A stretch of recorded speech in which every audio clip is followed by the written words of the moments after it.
Böyük şəhərlərdən, xüsusilə Bakıdan kəndlərə kütləvi qayıdış ehtimalı yenidən gündəmə gəlib. Bildirilir ki, bahalaşma, nəqliyyat sıxlığı, psixoloji gərginlik kimi amillərlə yanaşı, artıq yağışlar nəticəsində yaranan su basma da şəhər həyatını getdikcə çətinləşdirir.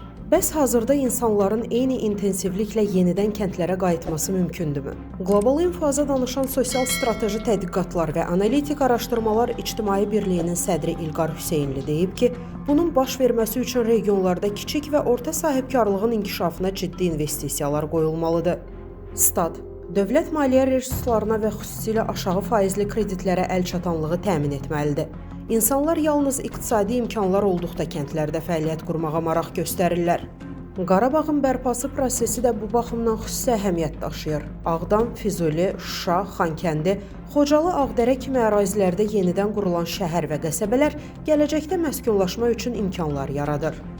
Amma prosesin uğurlu olması üçün əsas şərt yenə də iş yerlərinin yaradılması və dayanıqlı sosial təminatın təmin edilməsidir.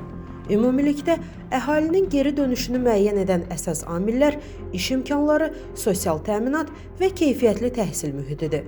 Bu şərtlər formalaşarsa, Bakıdan 200-300 km uzaqda yerləşən rayon və kəndlərə köçmək insanlar üçün çətin deyil. Əks halda, miqrasiya axınının istiqaməti dəyişməyəcək. Statın sonu. Əziz izləyicilər, xəbərlərdən məlumat əldə etmək üçün kanalımıza abunə ola bilərsiniz.